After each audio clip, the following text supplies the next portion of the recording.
Hey everybody, it's GauntletX, and welcome back to another traditional draft of Lorwyn Eclipsed. Without further ado, let's just get back into things. We've got a very chill, very simple pack one pick one here, just a great Merfolk rare Disruptor of Currents, a strong enough card as well that we can shove it into any blue deck and still have a lot of fun with it, get a lot of power out of it. So that's an easy, chill pack one pick one to go with the very chill week that I have been having. Not in the colloquial sense, more in the literal sense. It's very cold. It's very cold. So I hope you're all staying warm as well. Pick number 2. We don't have much in terms of exciting off-color cards outside of a liminal hold here. So I don't mind just running with the Wanderwine Farewell, which is another great top-end Convoke spell for Merfolk decks. Pick 3 Morkant's Loyalist is a little bit of a sign towards elves. If we take a card that could end up with our first 2 picks, it would be a red card towards blue-red elementals like Seer here, because we really don't want to end up playing a Glamourmite, Summit Sentinel, even a Changeling Wayfinder in a dedicated blue-white Merfolk deck. So anything we take just to go strictly with our first picks is going to be a bit of a miss here, something we're very likely to cut. So either way, we're speculating. We're speculating towards elementals, which is less speculative than speculating on elves, because we can still play these cards in an elemental deck. Or we're taking the stronger card, but speculating completely off color. I think I'm going to do that. I mean, 2 players passed the Loyalist here. Somebody took a rare, somebody took another uncommon. It's probably what happened, unless there were 2 really good other uncommons in there. So we just kind of seeing that, cross our fingers a little bit. Maybe it was an elemental rare and then a Merfolk uncommon or something like that. And those 2 players are not on elves potentially. Pick number 4. The elves in this pack are very mediocre, the Extractor and the Grove Guide. I prefer the Grove Guide for sure, because it does have decent synergy with the self-mill stuff. That said, there's nothing for Merfolk either. There's a Stratosaur, a Wayfinder, and a Shore Lurker. I suppose Shore Lurker's an okay card for the Merfolk deck, but I think Pummeler for Hire is just a very good rate in green, just solid in any green deck, period. So we take another card towards the elf colors, not exactly an elf typal card, but still a card we'd shove into a green-black elf deck just on raw power alone. Pick number 5. Here's where things are getting pretty awkward. Now we just see mediocre cards for Merfolk or a mediocre card for elves. Neither is a big signal here. We could take Celebrant or Peddler for blue-white Merfolk, and we could take Grove Guide or Grave Shifter for green-black elves. I'm going to grab the 3rd blue spell here, but that's a very close pick. And pick 6 makes me a little happy that I did that, because now the green and the black are just not good in elf decks, whereas in white, there is a liminal hold still. One of white's best removal spells, as well as Keep Out, another solid one. Pick 6, so we are seeing some good white cards get passed relatively late, but that's a pick 7 Eclipsed Elf. That is pretty criminal. This is one of the best uncommons in the set, if not the best uncommon in the set. This could have been another double elf pack, right? An elf rare and then an Eclipsed Elf. But that's now a pick 3 Loyalist and a pick 7 Eclipsed Elf. Whereas for the Merfolk deck, it's really just been okay cards in blue and white, and not really like a Merfolk specific payoff. There's our pack 1 pick 1 rare Merfolk, but outside of that, it's like there was a good white removal spell, a filler Merfolk, a solid finisher. I think we pushed to elves there off of a pick 7 Eclipsed Elf. That's a much larger signal than, you know, a chunk of decent blue spells, which means we take a Blossoming Defense now to protect our Morkant's Loyalists. Now there's the 2-mana 2/2 Flash Elf or the 3-mana 4/2 Flash Reach Elf. I will say again, like, blue and white are looking open, just no Merfolk payoff specifically. We are seeing late removal in both colors, Temporal Cleansing and Liminal Hold. So I don't think we would have gotten punished a crazy amount. The nice thing about taking the Sneakling here in that pack is that it is a card that does have the backup plan of getting put into our blue-white Merfolk deck. We're technically 5 cards deep into either strategy off of that, and now 6 cards deep into either strategy. Taking another colorless card, and here's yet another colorless card. So, yeah, I mean, if we open an incredible Merfolk rare, another incredible Merfolk rare, then we could go either direction still, thanks to taking some colorless spells and hybrid spells in this last pack. As you can see, 4 cards, and 4 that go into either deck. Even Glister Baron is the right hybrid colors to go into either, but this card is not good, so I'm putting it immediately in the sideboard. Sonar is one of the best rares in the set. We've played 2 Sonar decks so far, and it's been absolutely busted each time. 4 mana for a 2/4. At the beginning of your first main phase, you reveal cards until you reveal X non-land cards, or X is the number of colors among permanents you control, so you at least reveal 2 cards. And then for each color you control, you can play one of those cards till the end of your turn.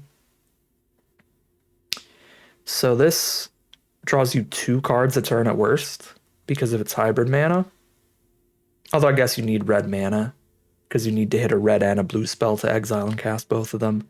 Still, card is nuts. I'm going to take Sonar here. And we're probably now just pushing towards a blue deck just off of the virtue of the power of our blue rares. That's another Morgant's Loyalists, though. Alright, sorry, Elf Believers. We're going to go where the bomb rares are. These rares are absurd. We would put a lot of work into playing them in our deck. Might do something Vividy, might do something Elementally, might do something Merfolky. We'll see. No Merfolk payoff in here, though, but there's a solid Changeling. Good in any blue deck. The Convoke ability is what makes this really worth it. It also has Changeling when you clone whatever you want to clone. So you get to hit all of the relevant creature types with this. All right. I mean, what the heck? Loyalist and the Elf command. God dang it. Well, could have gone Loyalist into Elf command this pack. I think there might have been an Elf command alongside Sonar as well, but I find Sonar to be a bit stronger. That's just so absurd. How did these packs clump in this way? What if I do the weirdest, silliest Vivid nonsense? Where I'm playing elves and blue rares. What about that? I mean, they've got Convoke as well, so Sneakling helps. Elves splash a double blue card in. It's not easy to do. It's not perfect for sure, but I think it's fine. Great Forest Druid will help that. Pick 5, Shine Striker for playing 3 colors is big late game card draw. It's also a really good card to copy with Omni Changeling. Open Great Elves, but now they're not getting past. There is a Tend the Sprigs as well for splashing, but we do have double Wayfinder and Druid for the splash. We can go Shine Striker. We'll be like Sultai Vivid here. Green, blue, black, Vivid. Let's see what we can pull off. Very low on removal, but Scarblade Scout is like the best 2-drop elf. So best 2-drop elf versus Pitiless Fists. This deck doesn't look great at using Pitiless Fists right now. A lot of our 3 mana less creatures are 2 toughness or less, which is kind of small. I'm going to take the Scout here over Pitiless Fists. Blight Rot, Assert Perfection. Good removal spells here. Let's go Assert Perfection. We probably want to be deeper into green than black, since green is going to give us access to cards like Great Forest Druid, and maybe some late Tend the Sprigs if we run any of those. Another Sneakling's a very reasonable mana cost for us. There's also an Evolving Wilds, though. The other nice thing about the Sneakling is its ability to convoke out our 2 Convoke rares in blue. So Sneakling does seem pretty legit in here. I'm actually going to take it over Evolving Wilds. Pick 9, there's a Tend the Sprigs. We could Dawnblessed Pennant naming elves, pick up a Tristan's Command with it, pick up a Loyalist with it, pick up an Eclipsed Elf with it. And we could also name goblins and pick up a Sonar. You know, when you got a bunch of bombs, Pennant does go up in value, and this is a deck with just splashing around all the bombs in the world, apparently.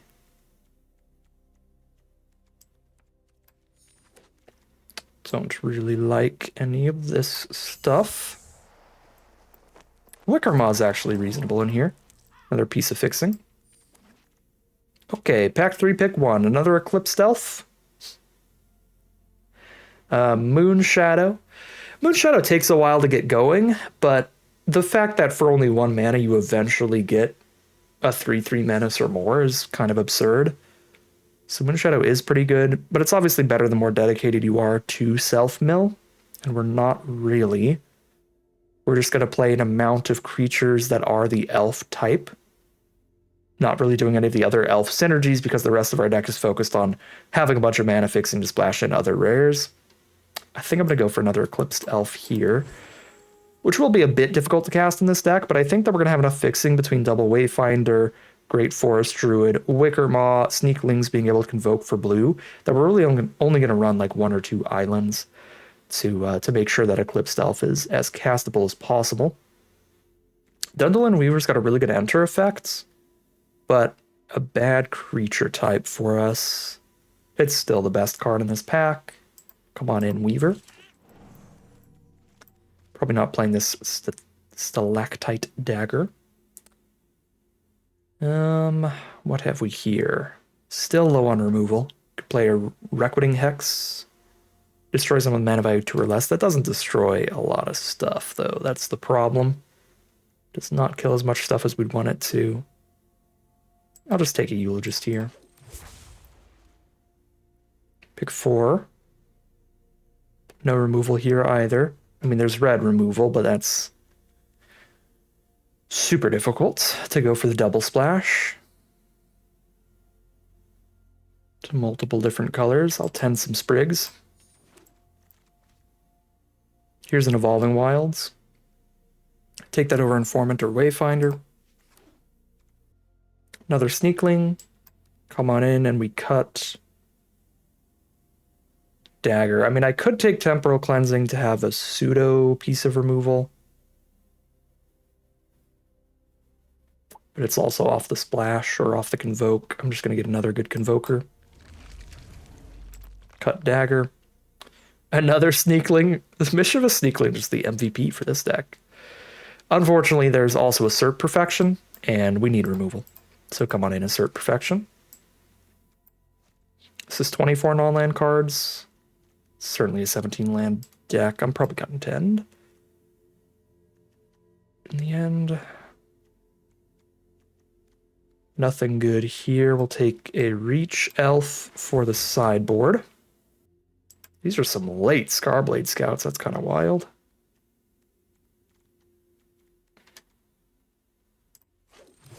Actually even cut Wicker Maw at this point.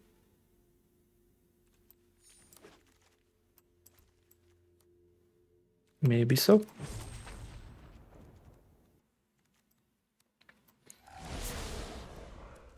All right, Sultai, good stuff it is. We will call it a deck there, hop in the gameplay, see how far this one can take us. All right, here we are for game number 1. On the play in our first round, we'll start off with Great Forest Druid, halfway to the Disruptor of Currents. We have Evolving Wilds, Double Island, Triple Mischievous Sneak, Double Changeling Wayfinder. I don't know how many that is, but probably like 6 blue sources. So we'll probably be able to cast that by the end of the game, but it might be one of the last spells we cast.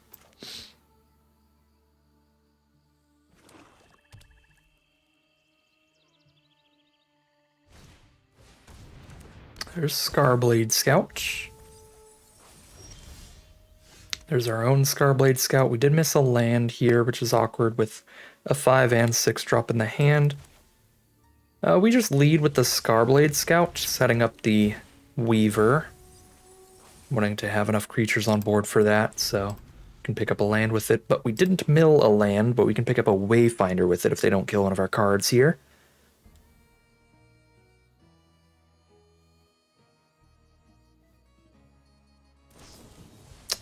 That's pretty tragic.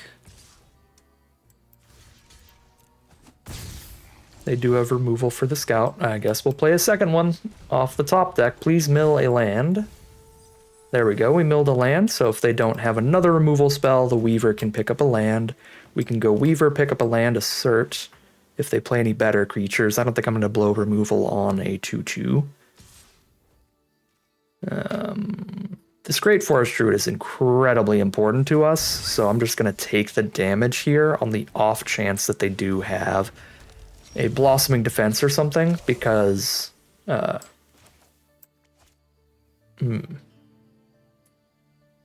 that changes things. Again, because if the Druid dies, we're pretty doomed. Do I Evolving Wilds and pick up Evolving Wilds instead of the Swamp now, so that I can get my blue ready? I think I do. Yeah, we're not going to assert Perfection here, so let's do that.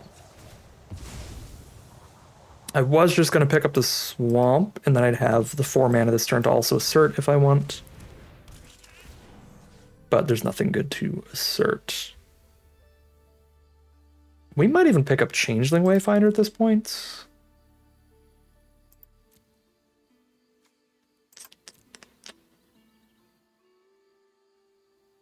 No, I should pick up an untapped land, actually, so I could play Pummeler for higher, worst case scenario.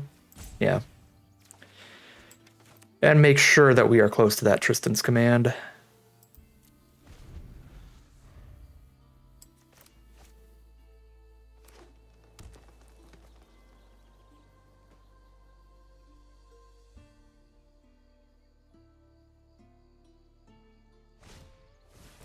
There's the Informant from our opponent.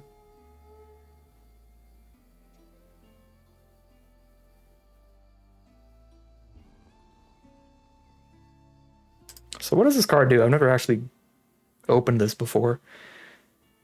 Turn 1 or 2 permanents from grave to hand, destroy a creature enchantment. +3/+3, all creatures, untap them. Sorcery speed untap all your creatures is kind of weird. I guess the idea is that you can untap your mana dorks. Strange.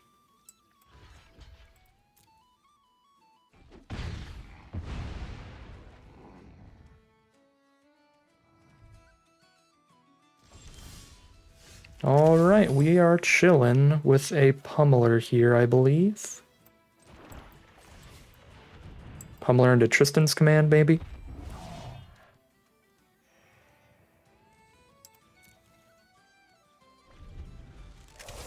Could pick up the Weaver as one of the permanents to just go for full value town. Pick up Weaver Wayfinder, I guess. Oh, Weaver Pummeler it is. That'll be even better value.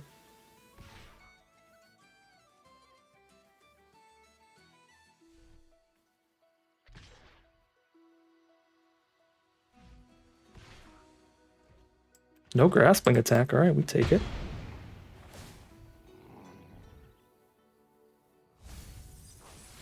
This should get us a commanding lead on the game.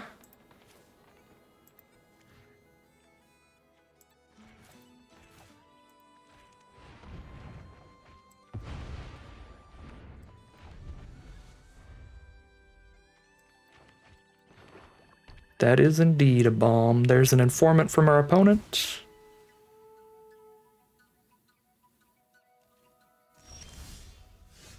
Here is a Pummeler for hire.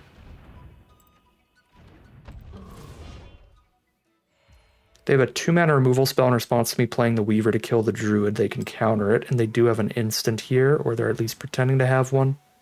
My permanents in grave aren't even that good yet anyway, so I'm going to play around like a Blight Rod on Great Forest Druid here.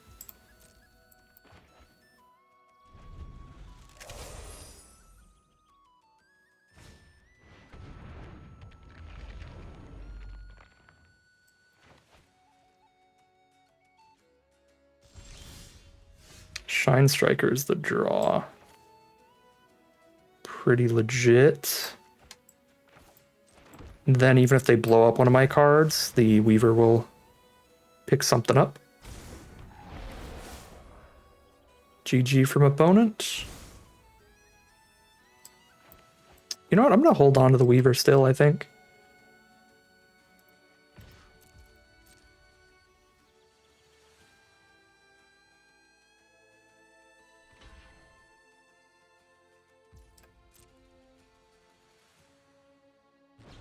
Spend Informant and a combat trick to kill the Pummeler, and then we now just bring it back.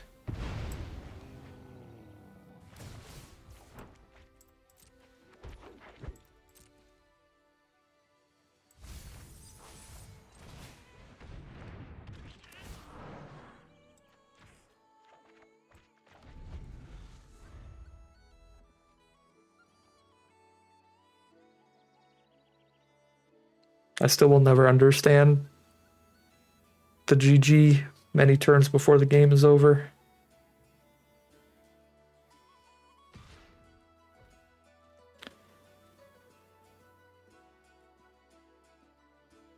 Show me what you got. We don't really care about any of our creatures individually here. Sure. Trade a trick into the Shine Striker.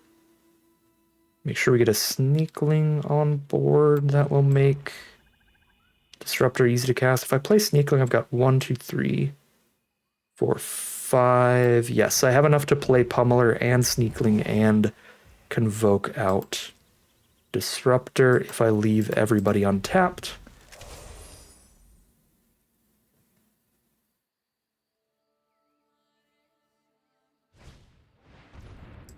Safe right, Cavalry.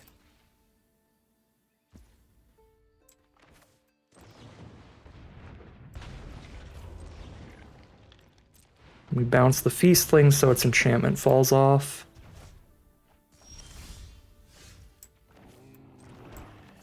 There's that Pennant, baby. Pennant on Elves. Pick up Tristan's Command.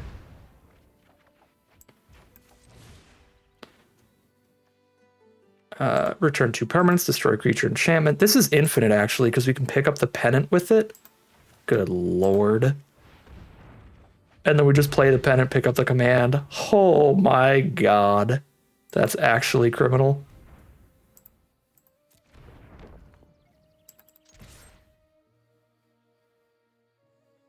That's actually criminal.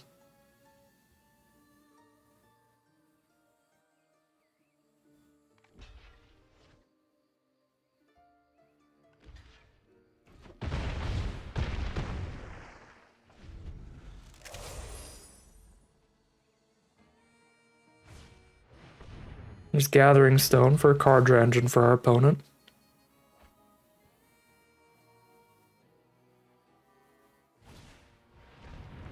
Prideful Feastling, sure. We just do the loop.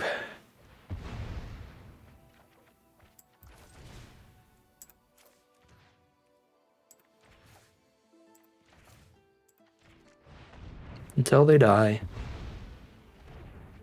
I guess we're flashing in. Yeah, there's the concession from our opponent. We're flashing in Sneakling here instead to speed up the clock.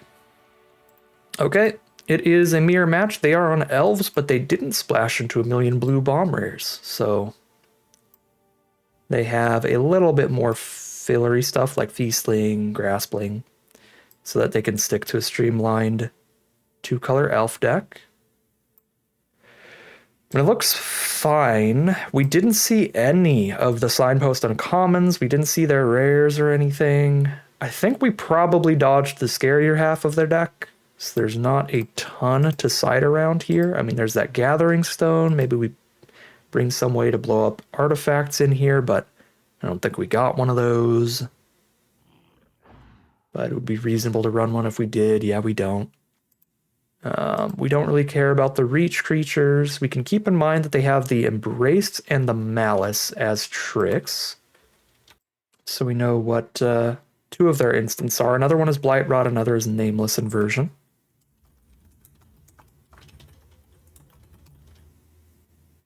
And another is the Flash Reacher. Bond's Light Ranger or Archer? Archer. So I think more than sideboarding here, the value that we're gaining is knowing some of the instants to consider based on how they're playing. It might be a little more likely to be one over the others, especially the Scarblade's Malice. This is one that can be a little bit easier to find out when they have it in their hand if your opponent doesn't play in full control mode, because then they could play like a 2-drop on turn 3 with 1 black mana held up. That's already a pretty decent sign. But if they have the 1 black mana held up and then Arena's also holding for them when you're casting stuff, they almost definitely have the Scarblade's Malice, so we can keep that in mind. We drew both of our islands here. This might be the uncastable Eclipsed Elf hand, but there we go. We found the forest. We specifically only put 2 islands in here. We're a little bit lighter on our blue mana than we would ideally technically want to be usually for having 2 different cards that need double blue, the Shine Striker and the blue-red hybrid rare, Sonar, the goblin guy. But the reason is because we cannot afford to draw islands often when we have double Eclipsed Elf. That is the only land type Eclipsed Elf cannot use in our deck. Sure, Eclipsed Elf and a Loyalist, then when Loyalist dies, we get Eclipsed Elf back, draw another card. Nice deck from opponent. I can't respond with nice. Or thanks. There we go. No blocks. Well, I mean, it wouldn't be crazy to block because then it's in the grave for when Loyalist dies. At the same time, it is going to be getting buffed by the Loyalist, so there is that. We have Assert Perfection, but none of their creatures need to get killed here. We've got a Dundulin Weaver as well. So we do want to have enough creatures on board. What if I run out Eulogist? Then I could play Loyalist and Weaver next turn, picking up something. Like, I could trade off Eclipsed Elf now and then double spell next turn, picking up a permanent from grave. That could be reasonable. Mark Hand Size is a very good, very scary card. It can just dump out 1,000,000 elves in the late game.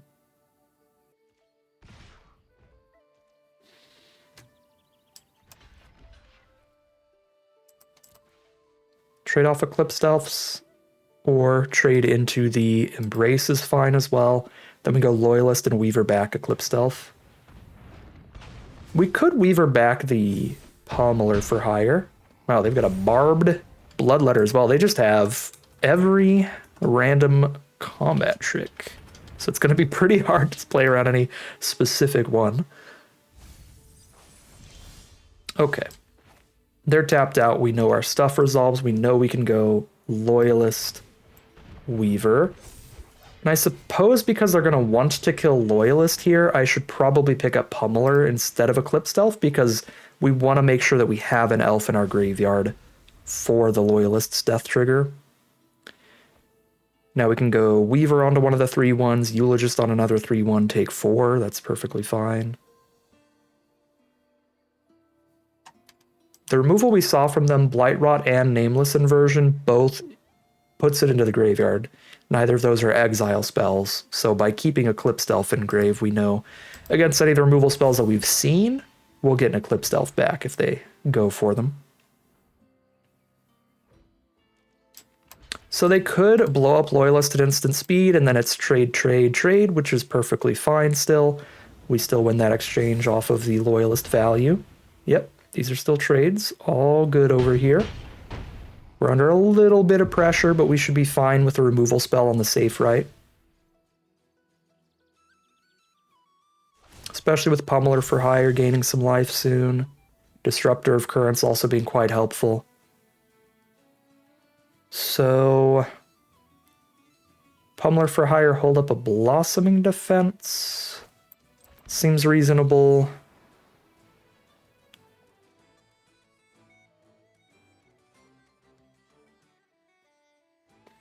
Holds off the safe right for a turn. I can still assert the safe right a turn after this. I could also just play Eclipsed Elf and assert the safe right now, but then I do take an Eclipsed Elf hit. I think that's fine.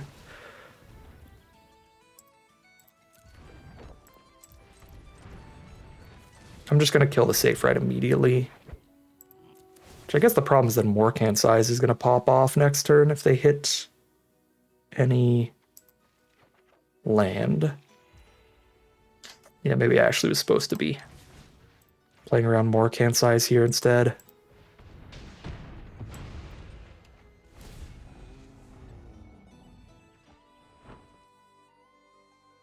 Bounce that to their hand for the turn or something.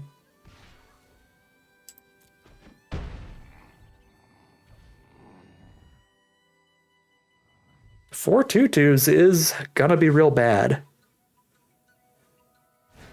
They didn't hit the land for it though. They hit a Moon Vigil Adherence, which is also very bad because it is super large.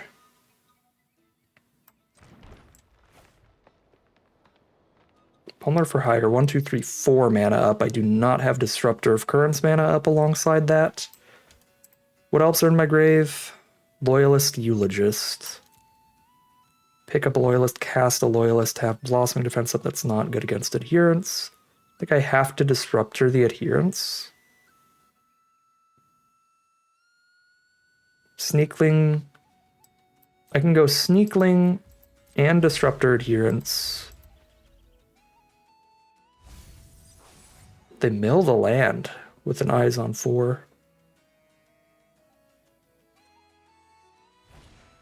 Stoic Grove Guide. Cool.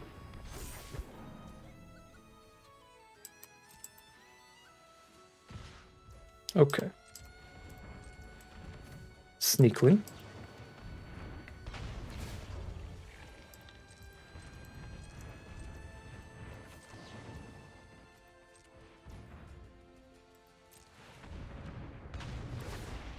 Disruptor Adherence.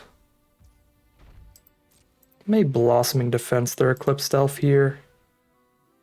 I mean, they only kill Disruptor if I double block anyway. Yeah, we just double block.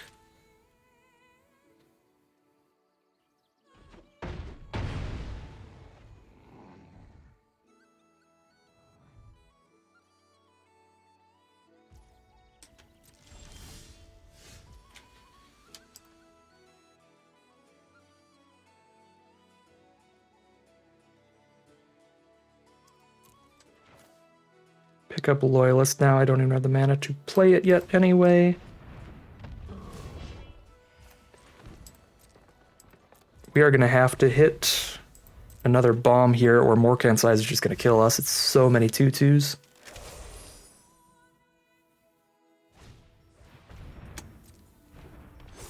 Yeah, Adherence is pretty bad too.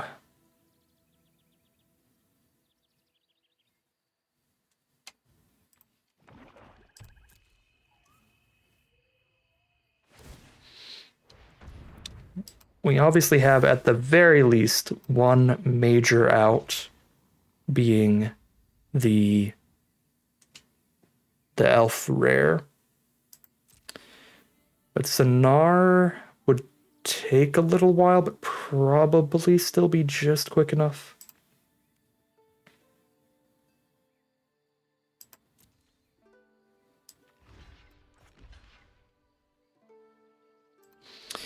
If the elf rares are biggest out, do I just Eclipsed Elf to pick up with Pennant to try to dig to it? That's really bold still, because I have to spend 3 on it. I'd have 1, 2, 3, 4, 5. I wouldn't have the mana to cast it. Unless I go like draw land, play elf. Do the thing.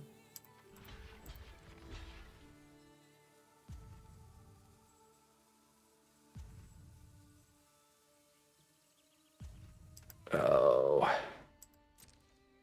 I'm gonna do it.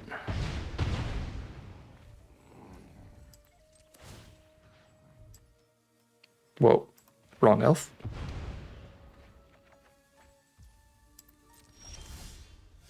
Evolving. It's a tap land. I wouldn't be able to play it if I draw it.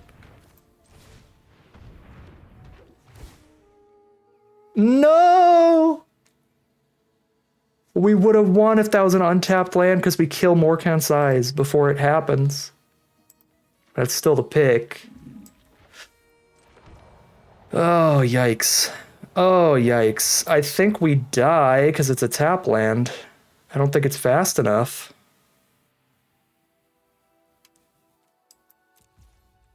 So we've got the 8/8 out here. 1 mana. 1 mana from the win here.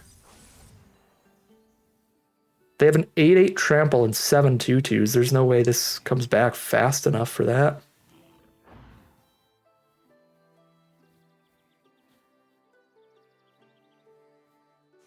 I mean, we'll see. Play all the lifelink in the world. Yeah, that's a 16/16. It's we're just dead. 1 2 3 4 5 6. We take 10. Yeah, it's dead on board, so I have to Blossoming Defense here to not literally die on the spot, but then I just die to the 2/2s. Evolving Wilds, you killed us. Oh my god. We could have gone for some different blocks earlier and cast the Blossoming Defense earlier than we did. We have a lot of cards here. There might be some combination that's not quite dead. So we kill the Death Toucher. And how much mana do I have up? 4, 5, 6, 7, 8, 9, 10. I could play 4 mana worth of cards. That's not enough. 4 mana worth of cards. I mean, Dawn Blessed thing and then Eclipsed Elf gain 1. Yeah, no, that's dead. All right, game 3 it is. I can't believe we lost by 1 untapped land. We probably needed to blow the Blossoming Defense earlier and keep a wider board state, and that might have lasted us long enough. Yeah, I mean, I'm gonna run it back here. Just gotta draw a tiny, tiny bit better or make a tiny bit better blocks to last just like 1 turn longer there. Game 3. Let's be on the play for game 3 of round 1.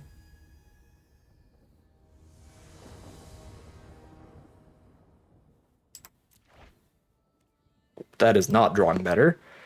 Wow. These are bad openers. Can we mull down to 5 on this? I really don't think so. But it's not a good one. All right. They get a full 7 to start them off.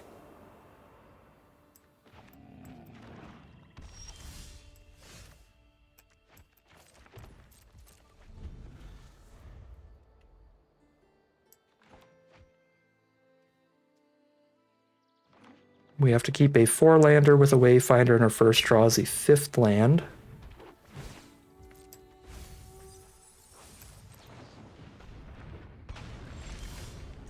There's Eclipsed Elf, though. Here we go.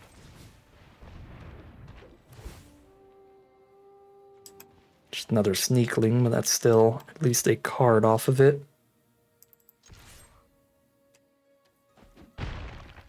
Trade Eclipsed Elf into any of their tricks. So we don't have too many creatures bigger than 2/2s here anyway.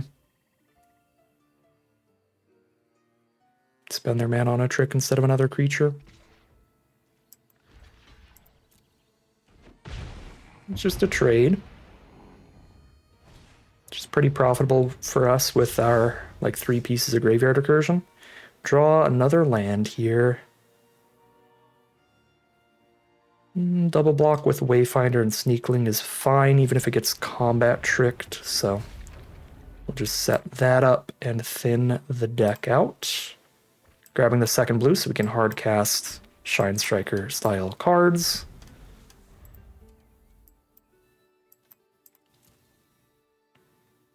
I was going to say, although I think we put some on bottom with Eclipsed Elf, but we just shuffled, so that's irrelevant. They could be anywhere.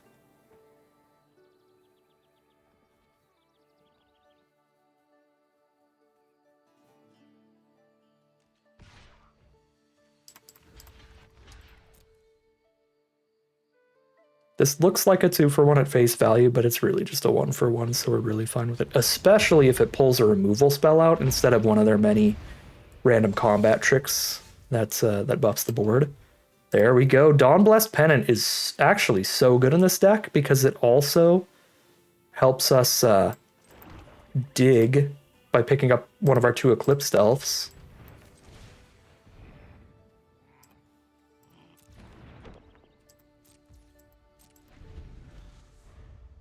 The Eclipsed Elves then dig for the combo, the other half of the combo. Gain a little bit of life. They go to 24. They've got a Chitinous Graspling, sure. Luckily that they are also dirtling a bit here.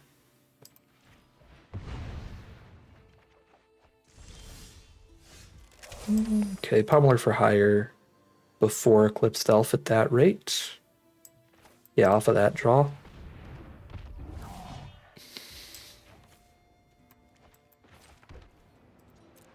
Make sure I've got my double blue for those rares.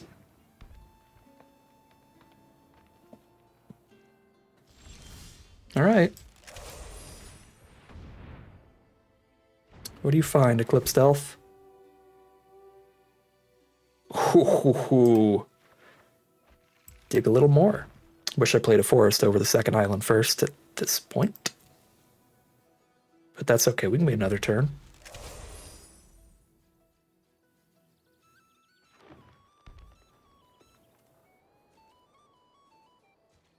Just digging through here. If I Eulogist it into the graveyard, because Pennant's already in the grave, we can never draw it. I suppose, no, we can still draw Dundulin Weaver, unless we mill both Dundulin Weaver and the thing. And I think we're supposed to Eulogist first.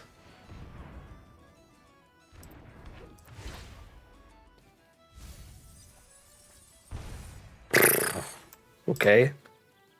I milled 3 really good draws, but that's okay. Those are really good permanents to pick up with the thing when we draw it here, which we're not going to all game, apparently. I might not want to play Changeling Wayfinder, because at this point, I've looked at the top 8 to put them on the bottom. I've also milled another 3. I'm like 11 cards closer to our biggest bomb, and if I shuffle my library, I could just shuffle it down below the 8 cards that are now at the bottom. Or, I guess not quite 8. 7 cards. Yeah, I mean, a 1-2 doesn't affect this board enough, I think, to want to play it here. Now we're just going to get Gathering Stoned, where they draw like another card every turn, potentially.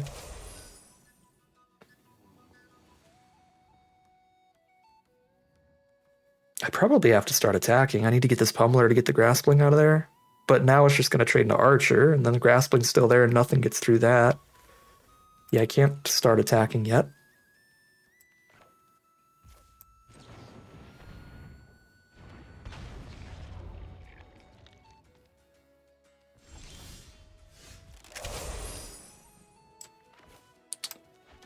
Okay, little scout. Don't mill Dundulin Weaver.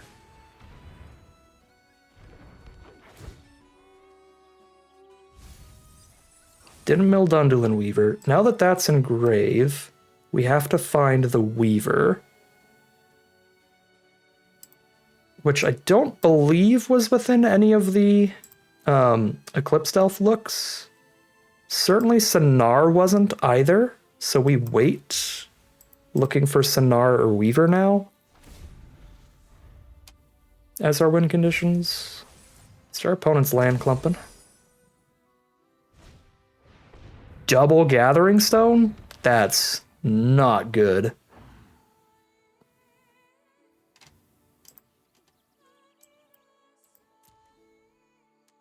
Sonar and Weaver are in there somewhere.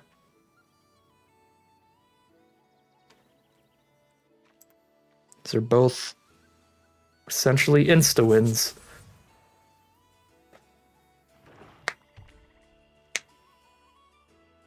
Weaver's the better card. Sonar could lose to Blight Rot still.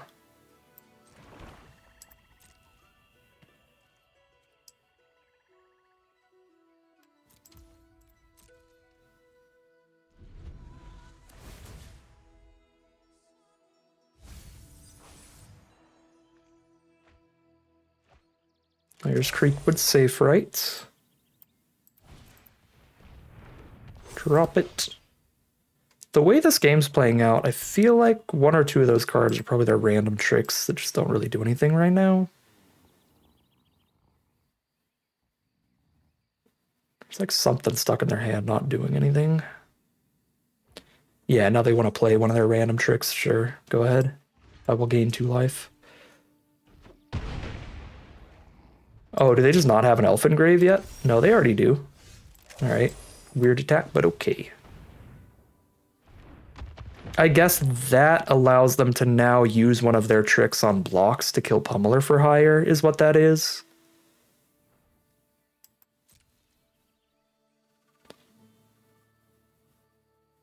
Got enough creatures here, I still wouldn't mind really getting it out of the way, but I'll just pass through.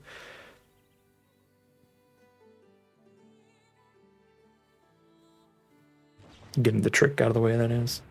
Oh, it's a second archer to kill Pummeler. Yeah, that works too.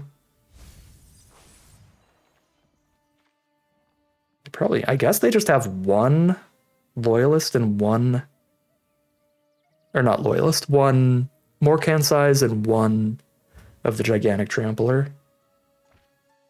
Well, that is all they need to get there eventually. This is a card that's good to have engrave. Although there is a world where we mill, probably not when they have double gathering stone. There we go.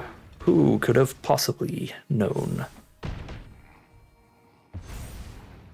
They did have some, at least one random trick sitting in there.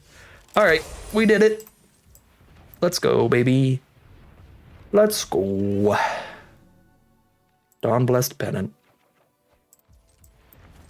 On elves. 1, 2, 3, 4, 5, 6, 7. I can't play it this turn anyway, so I'm going to wait to play around discard. I don't know what they could possibly have. I don't think there's any... They could have that goblin that looks at cards equal to the number of goblins you have on board, makes you discard one. But the fairy just makes me discard 1 card, where the Wayfinder would protect me from that. And the Auntie's common only discards permanents. And obviously a sorcery is not a permanent. There's Morkan size, which they can activate immediately. So, okay, it's just going to be 5 2/2s. Yeah, we still win. We still win. I was going to say it's anyone's game off of that, but it's not. That's not big enough yet. It is sorcery only, so they have to activate it now.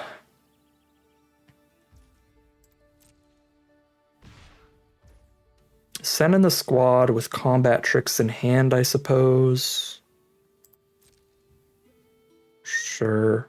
Probably don't combat trick literally everybody.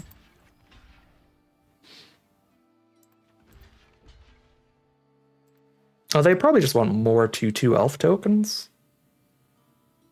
I mean, even at that rate, I'm just turning these into 2/2s. All except probably one of these is going to get turned into a 2/2. That's fine. Okay, literally all of them are going to turn into a 2/2. Sure.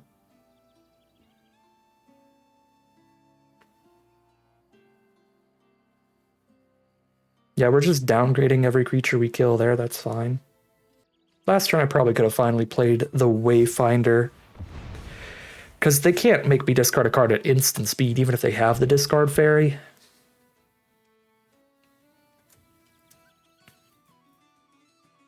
So just have like one more creature out. There's the adherence. Okay.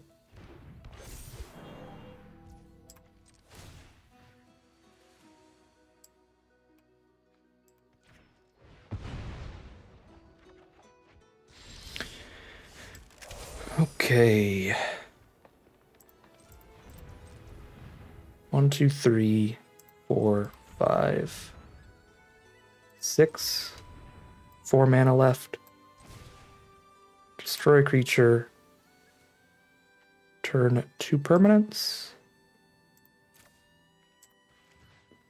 Pennant. Kind of want to turn Disruptor, because that's going to be really good on blocks.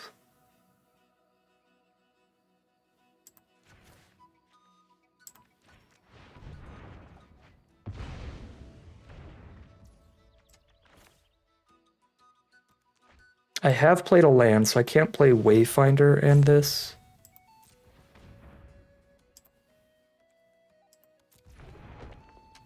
But I can block all their stuff and flash in Disruptor and Pennant back the command.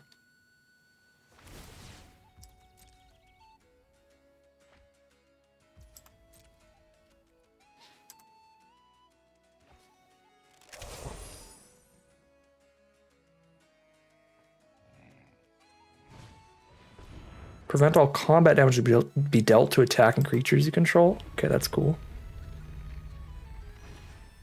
Safe right. Cavalry can +2/+2 one of them.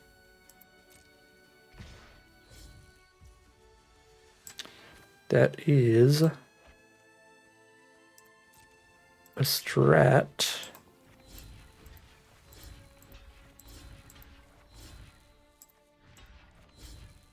+6/+5.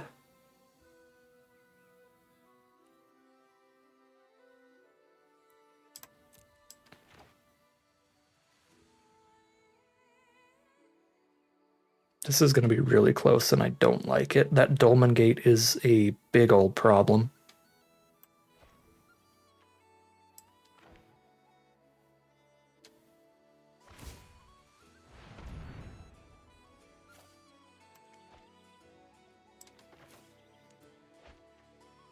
Do not tap my mana for this game.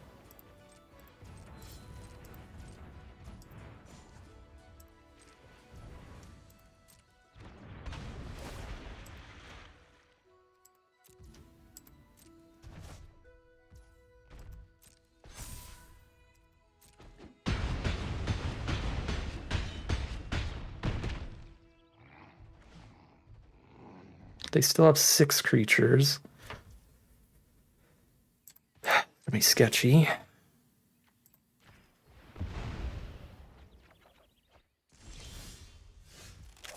Evolving Wilds.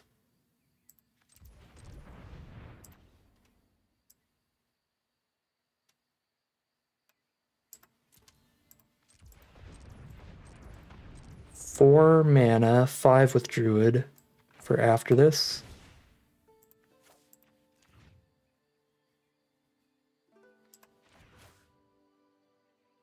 So I could play Pennant and Eclipsed Elf. Pennant and a 3-drop.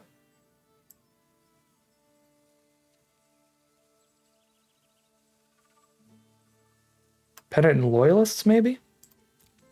That picks up a card when it dies too. If I pick up... No, I can do 3-drop and then I can sack... No, Pennant costs 3 mana. So I have 2 mana to play around with.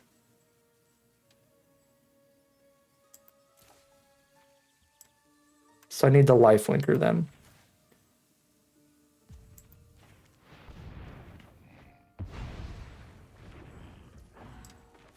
This on elves.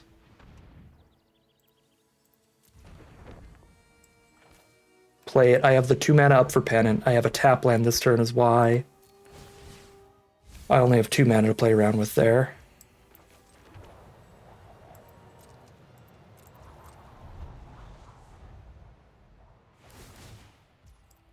This Dolmen Gate.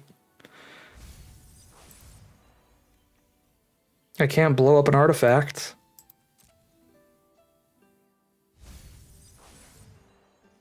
They have milled down to 4 cards left.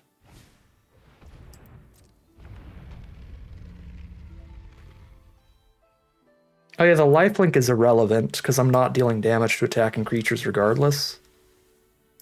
God dang.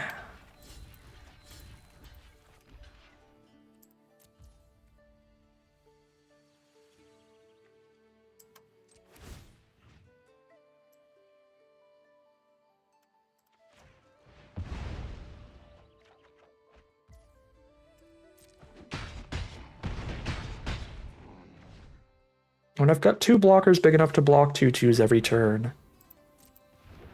Can blow up one of the 5/4s. They have 4 cards left.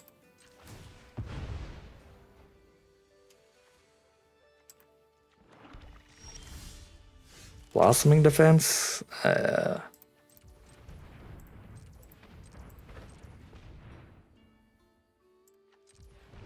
3 mana on Wayfinder and 3 mana on Pennant, or 3 mana on Pennant and 2 mana. Or 3 mana on Pennant on, and 3 mana on something else. Anything else in the grave now. It's my best 3 mana cards. Do I have any 3 mana cards that would have 3 or more toughness? Loyalist would pick something up when it dies, so it's probably Loyalist this time.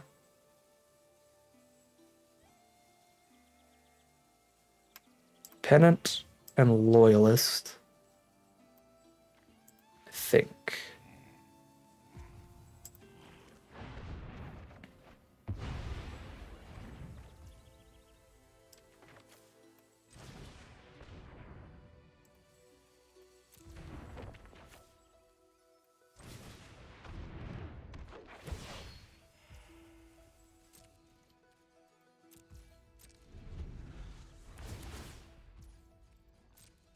So I got 5 minutes. Does any of this deal with enchantments? Or deal with artifacts? Nope.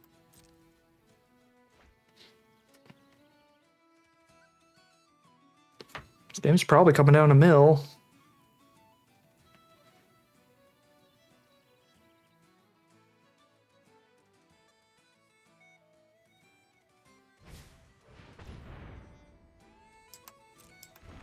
That's pretty gross. I might have to Blossoming Defense and not play Pennant this turn then. I will.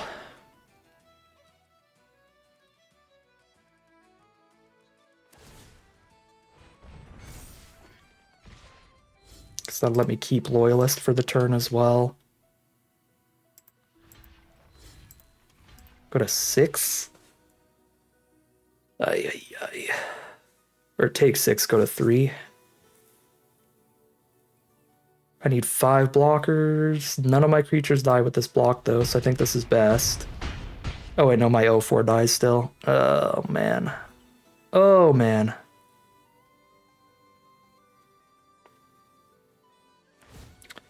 Dolmen Gate is dirty work.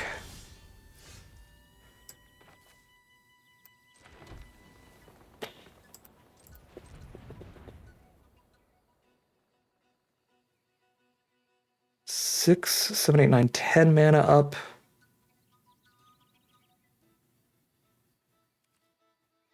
One mana on Pendant and 3 mana on somebody else here. Yeah.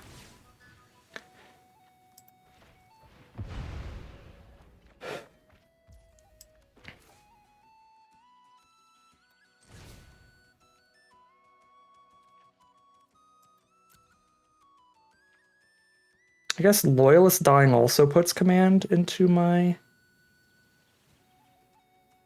grave. What if I copy a Loyalist, kill a creature instead, and then play Wayfinder as well? 1, 2, 3, 4 blockers, 4 attackers.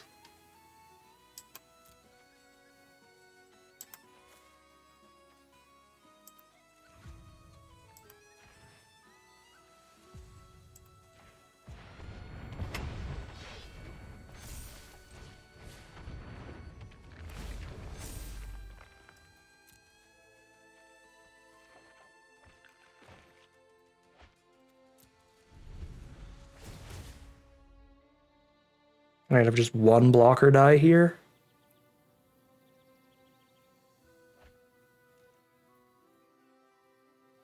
Have they hit the +2/+0 trample trick all game? Yes. So So that's gone unless they have 2.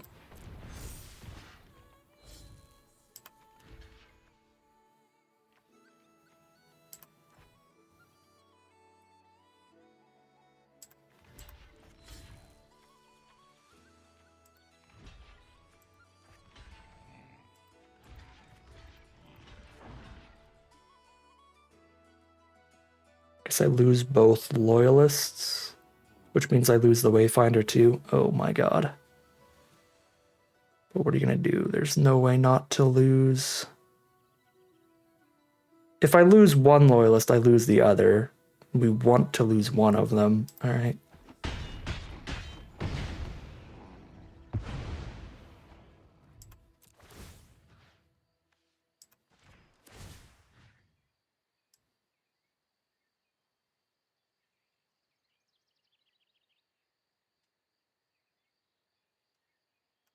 Crazy to Omni Changeling here. I actually think Omni Changeling is the play if they don't kill Disruptor.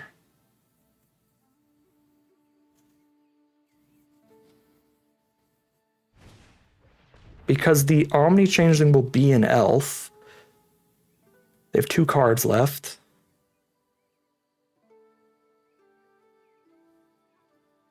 So that is a blocker and a removal spell twice. The Omni Changeling.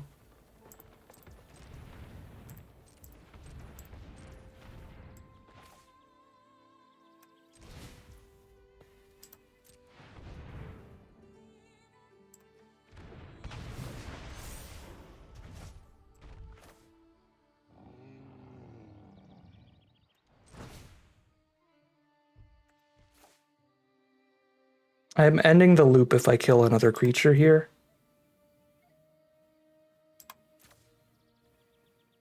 I'm going to keep the loop going. To have that next turn.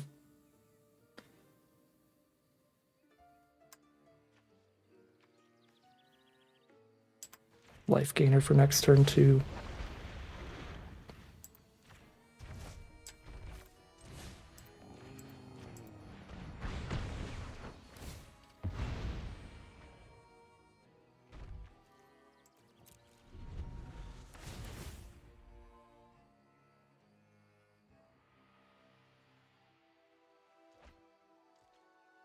They got 1 card left to kill me with.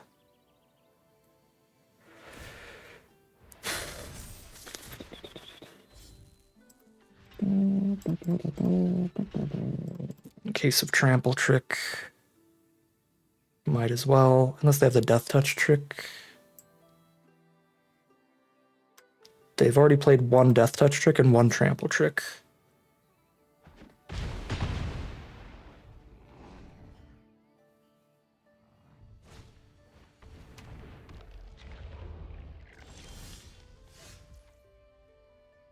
Ooh, they let me keep the Shapeshifter? That's the truth. Okay, then I pennant the... on elves. To pick the command up. To copy Disruptor and blow up a creature. With 1 card left, I don't think we loop anymore.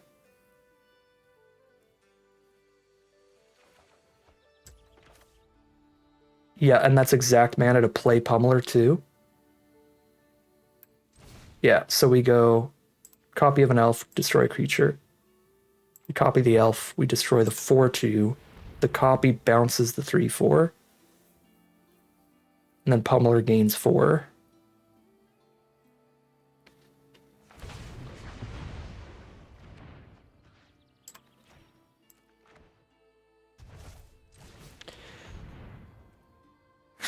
Then they mill out. The loop is over. The game is over. Safety.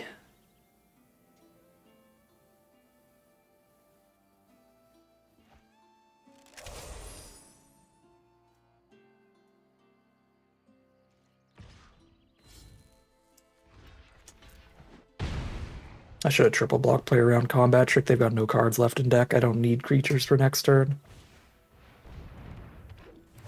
Oh my god. Dolmen Gate went hard there. They almost fought their way through like 10 copies of the command. That was crazy. Hard fought stuff from our opponent there. Really, really close games of Magic.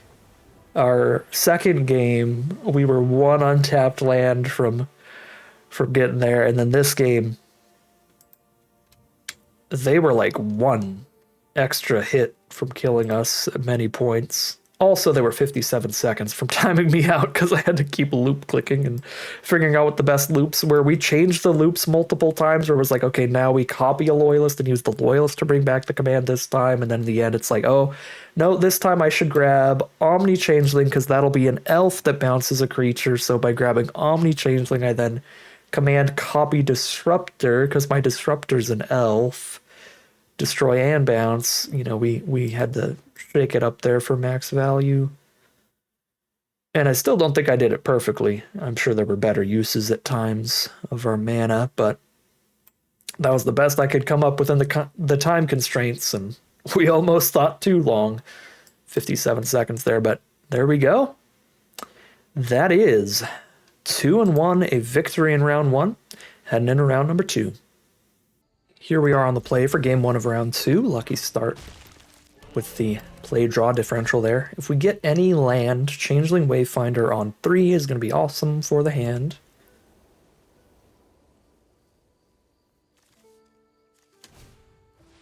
Grab our green source. Omni Changeling, this hand's basically a mold to 6, but that's fine. It's a good 6-card hand. Kinsbale Aspirant, turn 1 from our opponent, one of the best aggro Kithkin out there. Sadly, we milled a forest off of the scout. There's the Surly Farrier.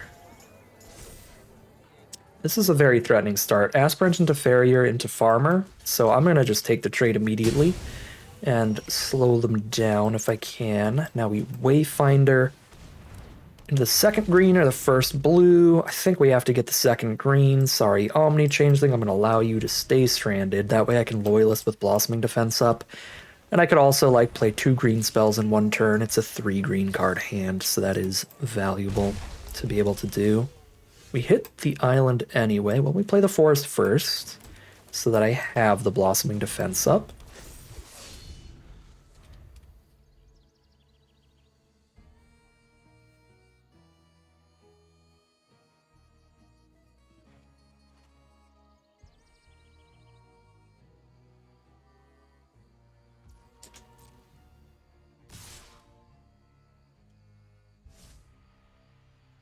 Double block, I think, is just Wayfinder on the 2/2.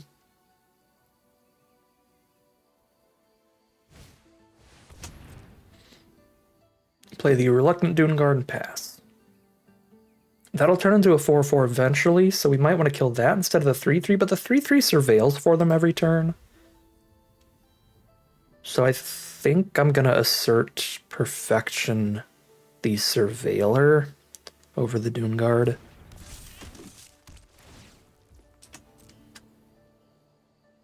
Auto passing. That was a lie. You made me spacebar there. Okay, am I going to assert Perfection over just playing a Pummeler this turn?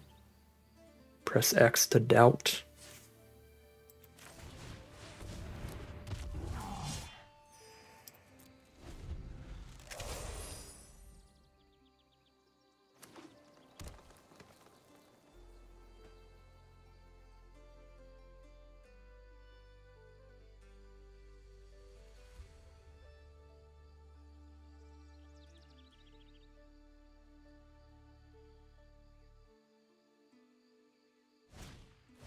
Mist Meadow Council, 4/3 draw card, very good deal for our opponent. It is rapidly approaching a potential board stall where we're going to want to just save Assert Perfection for if they hit some kind of bomb creature.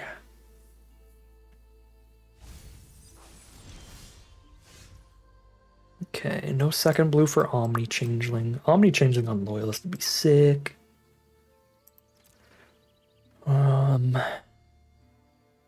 We're just holding up Blossoming Defense then. Double block Pummeler. I could kill 2 of their creatures at the cost of Pummeler and Blossoming Defense. Assert is a sorcery, so I don't think that's worth it. I'm spending 2 cards to kill 2 cards.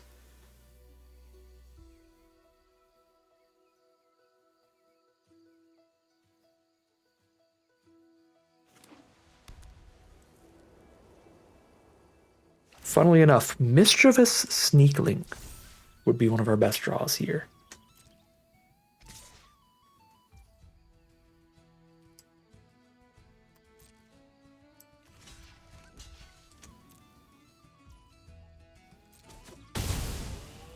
Not super happy about that, but I really don't want to Blossoming Defense against 6 open mana during their turn. Okay, blue source is a blue source. Unless I milled one. I did not mill an island.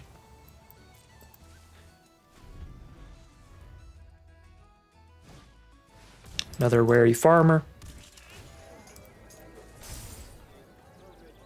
Bunch of Dirtle pals here. It's gonna be a 5/5 on this swing.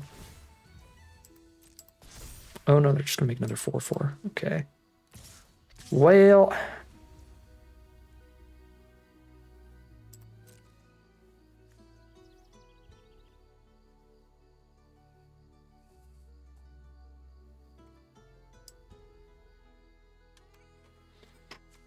seven mana. 5 mana on Changeling, 2 mana on Assert Perfection. I'm gonna tap out next turn, so I'm not gonna Blossom Defense next turn. Alright, sure.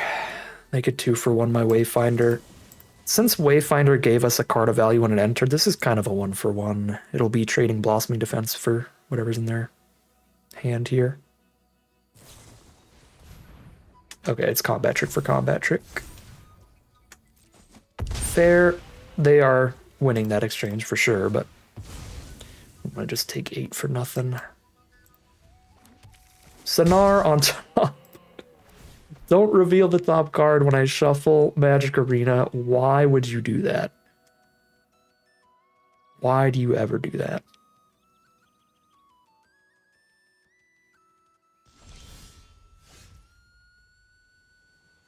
That's a very funny draw. That will mean I don't play Assert Perfection this turn.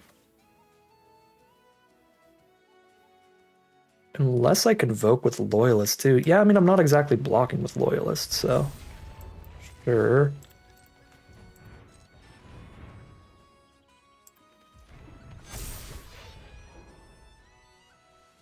I think I'm under enough pressure here to actually end up just asserting, which is awkward.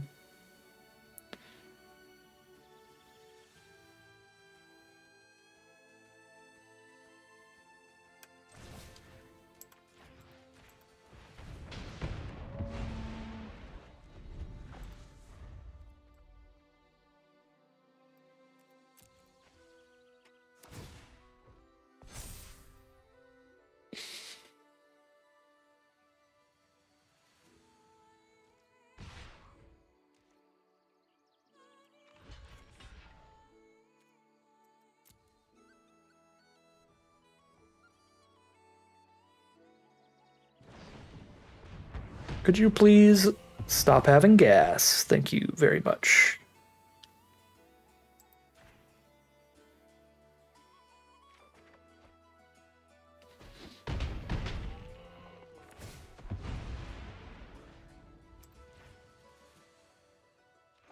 The dash triggers make this not that bad still, but obviously it's pretty bad on board.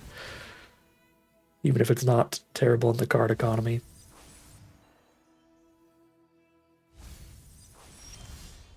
Shine Striker.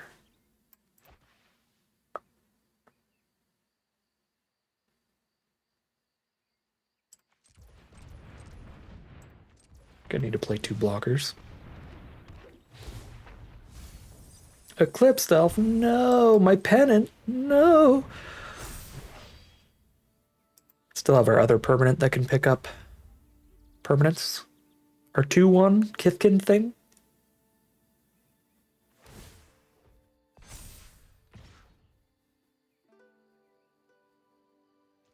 Yeet. Is this all combat tricks all day? They're highlighting their hand.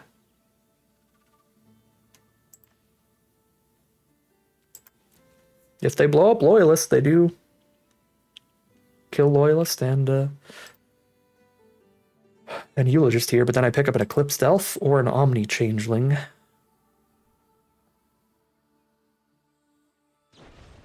Okay.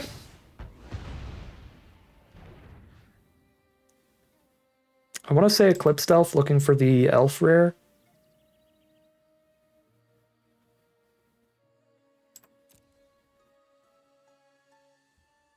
Omni Changeling is tempting too. Let's see. Double blue, 1, 2, 3, 4. 1, 2, 3 on tap. I can't like double. I can't Shine Striker and Omni Changeling the Shine Striker in the same turn. Yeah, it's gonna be Eclipsed Elf. Then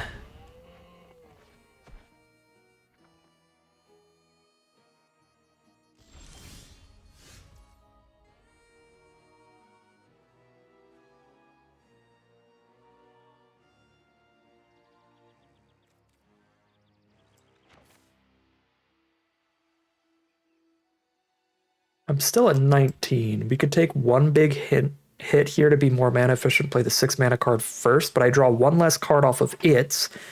But then I'm much more likely to just go Eclipsed Elf the turn after still. Plus I could hit a 2-drop on a land. I did not hit any land. So I might not even double Eclipsed Elf, but now I have tons of options to play 2 or 3 spells next turn. Flying. 4 toughness. Actually pretty happy they didn't send in the Wary Farmer on the ground there. Ooh, baby. Dundulin. Dundulin. Hello, everybody. We are Dundulin. I don't know what I'm doing right now. I have a million options. Let's just Eclipsed Elf first. See what's up.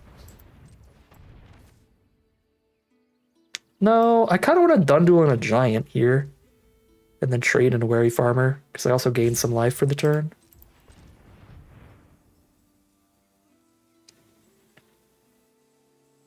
They can blight this back from the grave by blighting 2 onto the Dune Guard, but they don't have another creature for it right now. I'm gonna gain life. I'm done doing my best.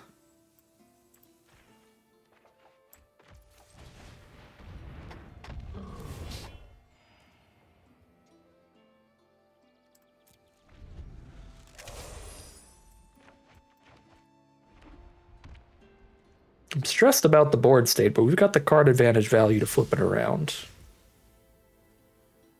13 cards left. We still got triple bomb rare in there as well.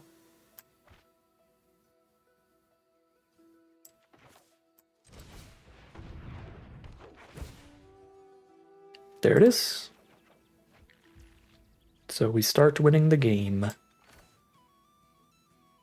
Next turn. There's the concession from our opponent. They know what the command will do. So I was going to play Wayfinder there and blow up one of their creatures since we now have the command as another removal spell in hand. Okay. So they're scary.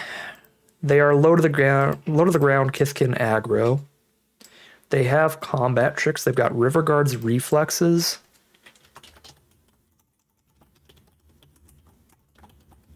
They have Keep Out. Destroy forward to a tapped creature or destroy an enchantment. They have Pyrrhic Strike that could blow up an artifact or enchantment. Or a big creature, mana value 3 or greater creature. But other than that, it's just Curve Out Kithkin. 1-drop, 2-drop, 3-drop. Send in damage. Got the gift too. Okay, so they are kind of just a pure dedicated aggro deck here. Archer's not terrible for this matchup, just giving us another way to kind of shut off their Everstrike's gift, because we just still trade into the card. What would we cut for it? Seems like an okay Blossoming Defense matchup. Using it as a combat trick here is pretty awful, but we did see double removal spell, so using it as a hexproof trick is still good. So that's not...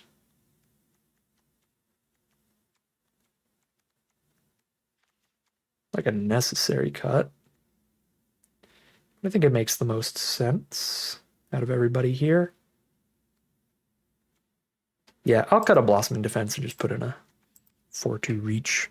Just another creature to trade into 3/3s, because the Lord knows they have a bunch of 3/3s, and they have the ability, like they were doing that game, just turning them into the 4/4s over and over. So having the 4 power is good too. First Sonar of the day. We keep those, and then Sonar probably dies to a Pyrrhic Strike, but we'll see. They've got a good aggro hand. This is a very risky one, so it was a bold keep for sure, keeping the 5-lander against aggro, but if anything is going to get me to do that, it's Sonar. And it has the perfect mana to know that we're casting Sonar. Uh-oh, we draw a 5-drop as well. Awkward draws. They do go 2-drop, 3-drop on curve. We're going to take a lot more damage in the early game this time. There's Eclipsed Elf. Oh. Yeah, this was a bad Eclipsed Elf hand. I didn't lead with a Forest or Swamp because we need double blue turn 4 for Sonar regardless. It might get me killed that I didn't. So if I like led with Forest into Swamp, turn 3 Eclipsed Elf would mean no turn 4 Sonar. Which it's going to be turn 4 Sonar because now I have turn 5 Elf plus Assert. No, because that would need 4 green or black mana. Alright, I mean, we lose if they have removal. Curve out into removal against nothing until turn 4 will get us. We're going to take 8 damage here minimum.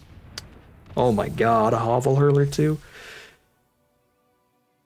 This is the Curve of Nightmares, 2, 3, 4, 5. On the play from our opponent. Super slow hand from us. Probably just game, we'll see. There's the command. And we did not hit a blue spell for Sonar. Yeah, we do need kind of a green permanent on board for Sonar to be good. But he's really good with like Eclipsed Elf on board. Regardless, we're super dead. That's just the curve out on the play. I'd like to see them try to do that on the draw. We hop back into game 3 and we're on the play this time. All right, yep.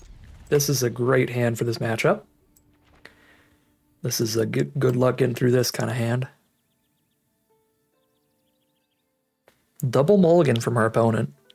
Probably what we should have done last game, although again, they had a great curve out, so it would have been an uphill battle regardless. If I mulled the 6 and then I had this hand minus Wayfinder, that would have played a lot better than the Sonar hand, let's be honest.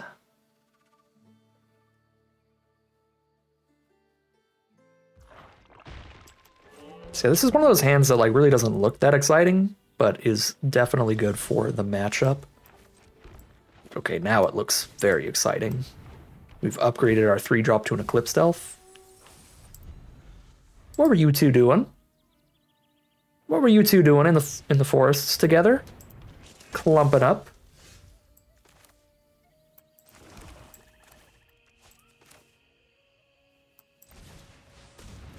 I hope they're not related.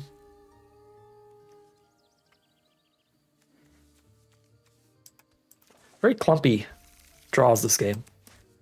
Both of our islands, as well as Disruptor, we saw on the Eclipsed Elf flip, so the only option is a forest. Pretty funny.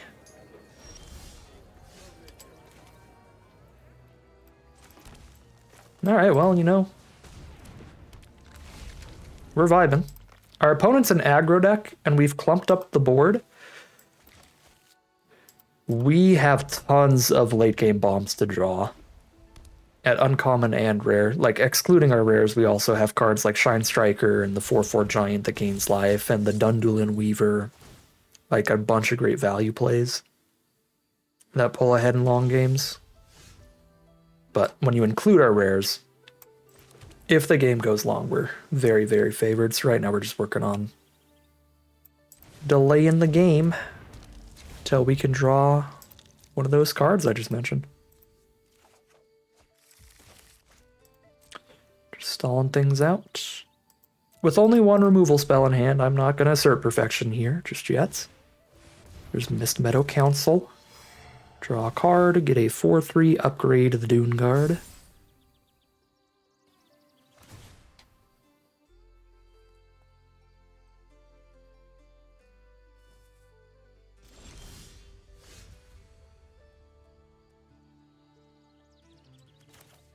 Well, we thinning lands out of here.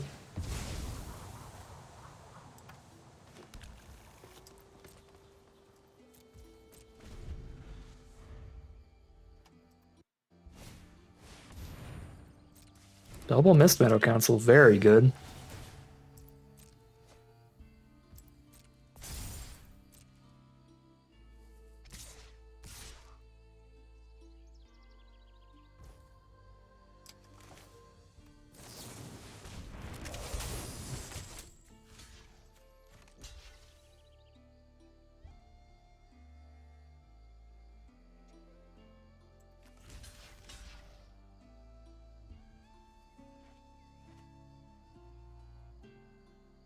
Yeah.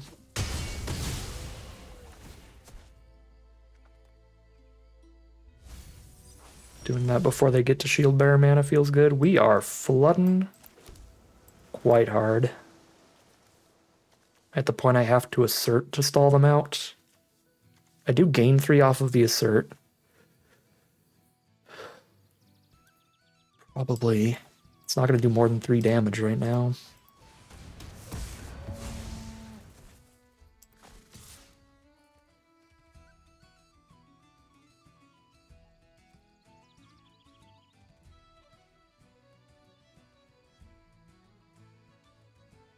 I guess they could go land attack, both hit for 5.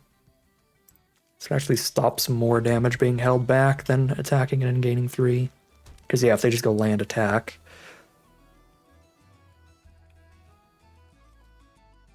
Because they're threatening to activate it, I wouldn't be able to block with Wayfinders alone. There's Rooftop Percher for a flyer, which is good here.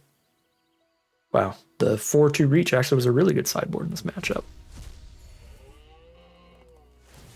Percher to stop our graveyard shenanigans is also kind of rude, but we have plenty other stuff to do with our graveyard. Alright, Eula, just mill lands. That is spell, spell, spell, and they're 3 very good spells. Oh my god. Well, we have Dundulin Weaver for Loyalists or Changeling, and we have the Pendant for the Command as our biggest draws now. Sonar would also be big here. There's a Hovel Hurler, but even if I held on to Assert Perfection, none of my creatures are big enough to kill it. Ooh, baby. Oh, that's exactly enough mana, too. Sometimes you just get there. Sometimes you just get there. You love to see it.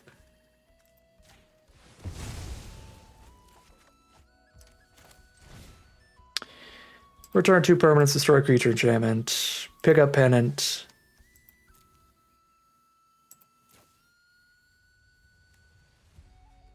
Loyalist, destroy Hovel Hurler.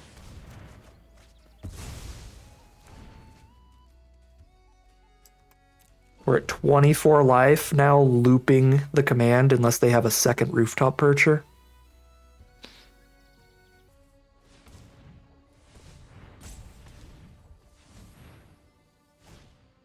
Mist Meadow Council, draw a card.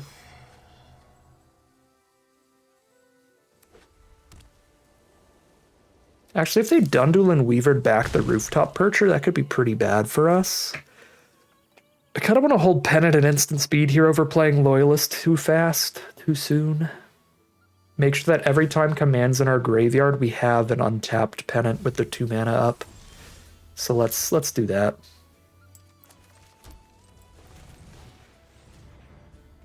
Elves.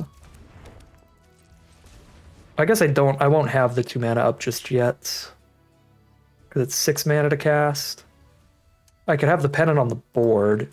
Yeah, I'm not gonna like skip a turn of commanding to do that, but once I have enough mana, I'm gonna hold Pendant over playing Loyalist.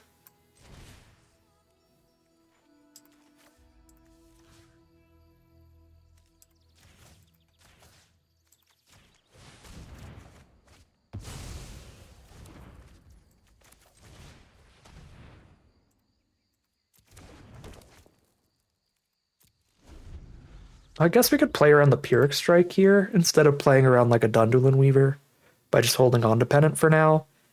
But then I'm missing out on some of my mana, which is quite bad. We have the Loyalist and an Omni Changeling on Loyalist, which can also pick up the command. So the worst case scenario where they do Pyrrhic Strike away the Pendant, I still play 2 more ways to reanimate it the turn after this. So really the thing we need to be worried about is them like reanimating this Rooftop Percher.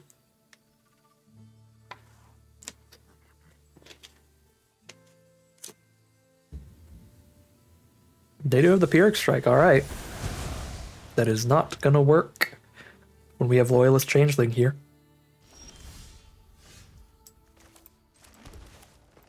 Unless they also exile it from our grave.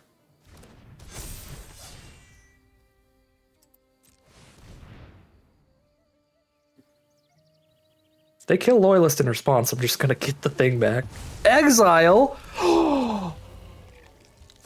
Exile works. Oh my god. Alright. Well, we need to draw another bomb then. Oh.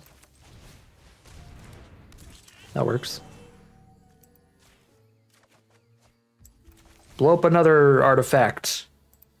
I dare you. If they do, then the game is still going. If they don't, then the game is over.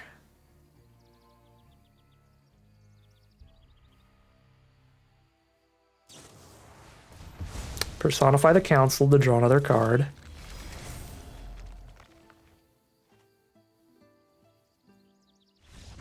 I tell you what, our opponents fighting for their lives today. Some really good plays. But the loop stuff has just been egregiously powerful. That is 2-1 again, and 2-0 overall. That means we are heading into the 3rd round. As the final boss here, it's going to be the finals. The top tables here for the top prize out with a top tier deck. We'll see how this all wraps up for us as we head into round number 3, the final battle. This is a reasonable opener for just an average round where we don't know what we're up against. So we keep it. Scout Assert Perfection is nice early removal for buying time. And now we got double Assert. What do you got? Scarblade Scout, Forest, and a Pummeler for hire as the mills. Green-white, there's Eclipsed Elf, turn 3. Gain a couple life because they didn't have a 2-drop and drop that Eclipsed Elf down. Bunch of lands, we grab the 2nd black. Probably wouldn't be crazy to take the 3rd green considering our hand is all green spells. I'll spread the colors out here. Wary Farmer, another green-white Kithkin deck it is. Let's play the aggro this game, I guess, since they had a slow hand. Gain some more life by targeting the lifelinker and just jam. Holding up a Blossoming Defense, they're down to 12 here.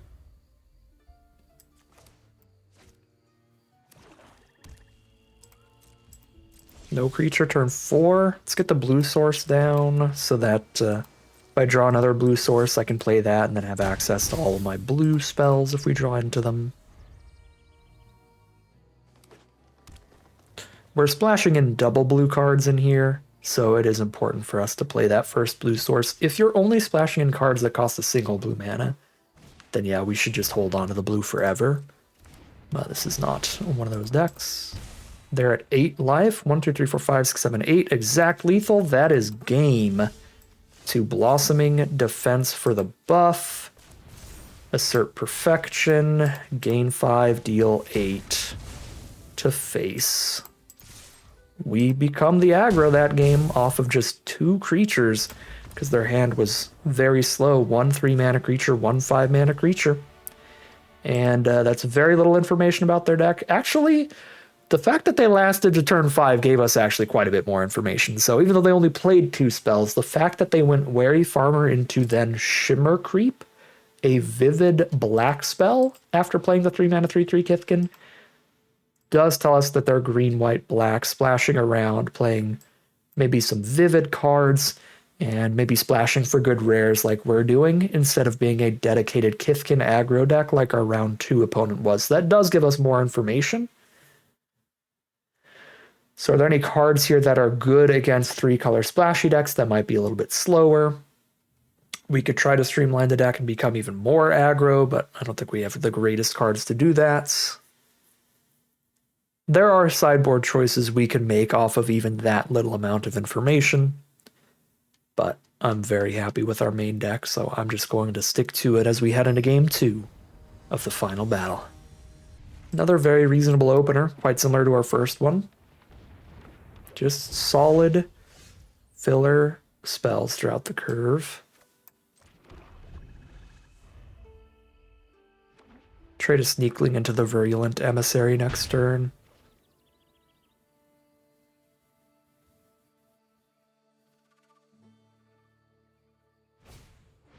Shimmer Wild's Growth for the Vivid. Picking blue, so they are a full-on Vivid deck then.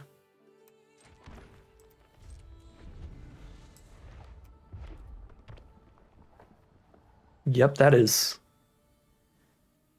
every color except black available to them now.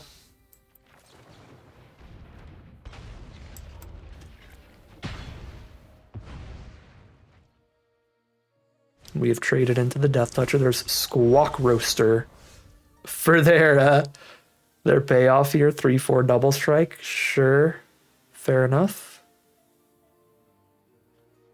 I get the first blue source down, and I might go Sneakling plus Blossoming Defense here.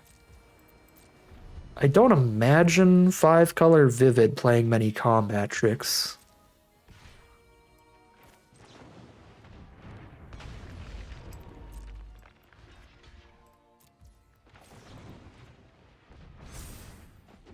Cool.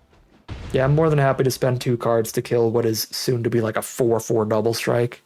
Like 8 damage a turn. If Arena was holding on them there, I probably would have just taken the 6 or just trumped and not played Blossoming Defense. Because they could be playing removal, right? They'd still definitely play removal spells. And that would be instants they could have to stop me from getting that block off. Disruptor at the ready next turn. Or Pummeler for hire, if they don't play any good permanents. A lot of the Vivid permanents have really good enter the battlefield effects, so there's some Vivid permanents we would not want to bounce. Wild Vine Pummeler. Well, that is one I absolutely would want to bounce.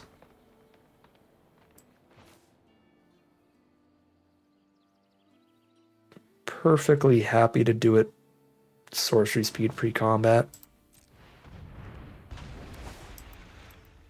Just while they're tapped out and we don't have to worry about them having their own Blossoming Defense style cards.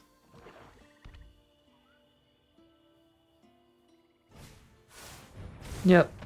Basically just a little time walk from Disruptive Currents, which is good stuff. This is 2 more colors of permanence by playing Eclipsed Elf, so I'm just going to lean into the Shine Striker here. Or lead into the Shine Striker. Grab our Tristan's Command Bomb rare. As you do.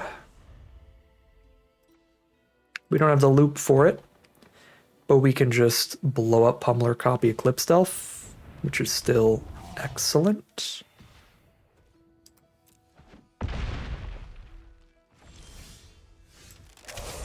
That'll be the play. since it impacts the board quite a bit.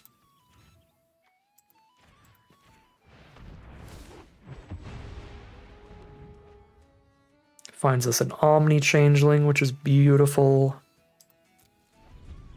An Omni Changeling, a Disruptor of Currents. An Omni Changeling, a Shine Striker. Draw a bajillion.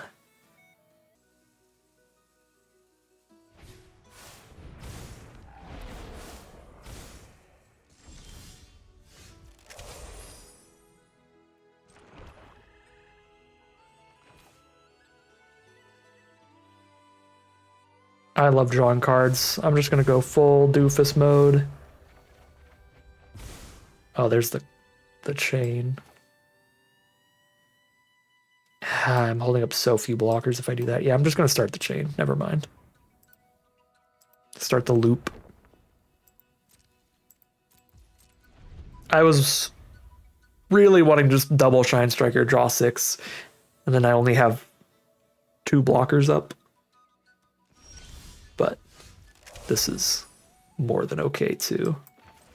We just start being immensely rude.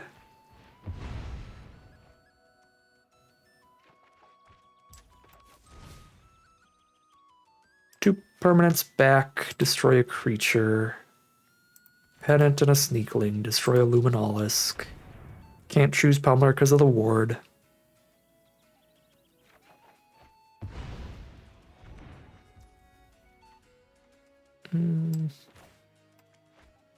Disruptor of Currents, and then I can also start copying that with command. I can't Disruptor Pummeler though. I have too many cards in hand.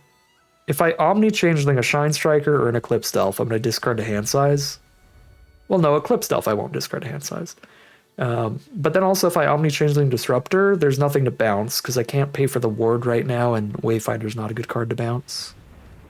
Slumbering Walker. Ooh, that reanimates Luminolisk, or well, not Squawk Roaster. That is a star 4. So it maintains its power in the grave. But yeah, reanimate Luminolisk every turn. So we have to kill Slumbering Walker then. I actually don't have the mana to play and crack the pendant and also use the spell this turn, so we do something else. Let's just play a bunch of creatures, probably.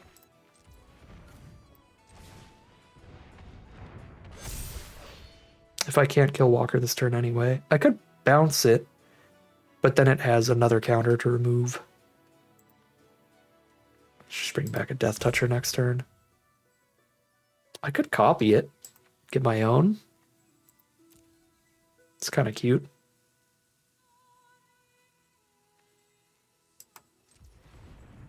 Yeah, I actually don't hate that.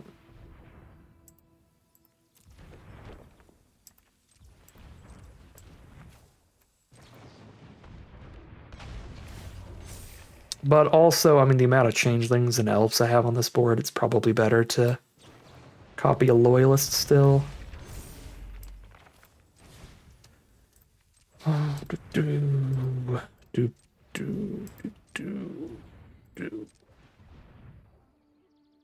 Yeah, I'll copy a loyalist.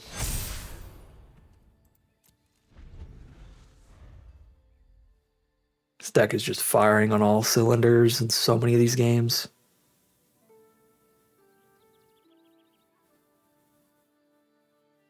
Kind of hard not to with Tristan's command. Which we have drawn a lot. We've drawn Sonar once, and he was awful because I kept the hand that didn't play anything until Sonar against an aggro deck, so that's kind of on me.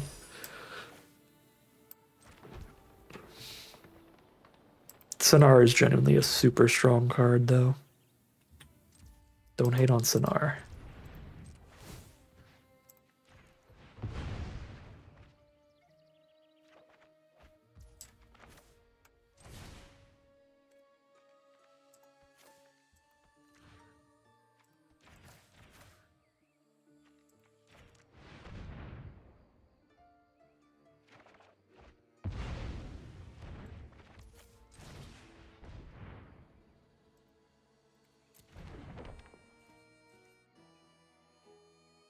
They're all 4 toughness or less. I guess if they have an instant speed way to kill a loyalist, they can get some value here, but let's work on closing out the game if we can.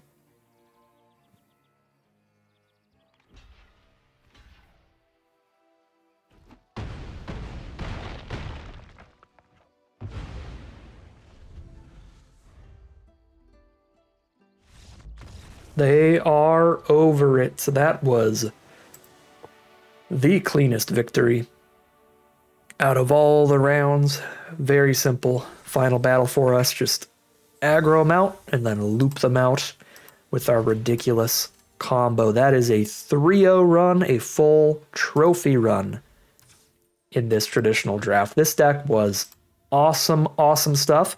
Our draft pod was very powerful. A lot of great rares were being opened and passed to us, as well as a lot of premium uncommons. So it was hard to go super wrong in this pod. I do think that if we stuck to pure green-black elves, we would have had an equivalently powerful deck. I don't think our deck really got any worse going for the blue because of the added power that we did get from Sonar, Disruptor, Omni Changeling, and Shine Striker. In particular, we really saw the power of Disruptor and Omni Changeling in a lot of those games, and those were actually a lot easier to splash thanks to the triple Sneakling helping them out too. So I think certainly our deck didn't get any worse splashing the blue in, because it's got the Wayfinders and Evolving Wilds and these Sneaklings helping with those, as well as a Druid. However, I think because of how open green-black elves ended up being within the second and third pack, it didn't really get any better either. It still would have had more than enough bomb power between Tristan's command, double Eclipsed Elf. We would have been on double Loyalist as well at that point, maybe even a third copy of one of those. So it would have been technically a tiny bit less powerful, but make up for that by being perfectly consistent. We really wouldn't have ever had any mana issues, and we would have, had the curve out pretty much every game instead of, when I waited till turn 4 to do anything against green-white aggro. So I think either way that we ended up going, this draft pod would have ended up with a very, very powerful deck. That said, I'm happy I went the way that I did, because it led to a more fun, more explosive version of the deck than just doing, 5th elf deck in a row kind of thing. But yeah, just I guess that does mean in a sense it's like our 5th bomb rare pile in a row, but that's every deck in 2026 draft. All right, I'm rambling. The deck was awesome. The loop was awesome, and I didn't even know about it going in because I didn't really read through the whole command. I was just like, yep, that's really good. And then we looped many players out of the game. Biggest underperformer was Sonar, and that was self-imposed. I shouldn't have kept that hand in the first place. But any hand that had a Sonar and a green-black card, or even just a black card, or even just a green card on the board, could have gotten a lot of draw out of them. We've played multiple decks where Sonar has been absolutely explosive. This was not one of them, because the one time we drew him was not a good game for him. Biggest overperformer was Dawn Blessed Pennant, because it was kind of put in here as just like, yeah, we have enough explosively powerful cards that just bringing one of them back is going to be really good. It was not put in here because I knew about the Tristan's Command combo, and good lord, this card was absolutely absurd every time we drew it. Dawn Blessed Pennant is like the perfect deck for it. If you have a Tristan's Command, you should absolutely take it. But anyways, great draft. Rambling over, let's grab our prizes: 2,500 gems, 2 play-in points, and 6 booster packs of Lorwyn Eclipsed. But that is going to end today's video. As always, I'd like to thank my patrons and YouTube members for their support, as well as you for watching the video. If you enjoyed it and you're interested in seeing some more, you can always like, comment, and subscribe to tell the YouTube algorithm to send us more in your recommended feed. If you'd like to catch me live, you can check out the Twitch channel in the link in the description below. And if you'd like to support the channel directly, you can check out the Patreon link in the description below. Other than that, as always, thank you very much for watching, and I'll see you again soon for some more Magic Arena.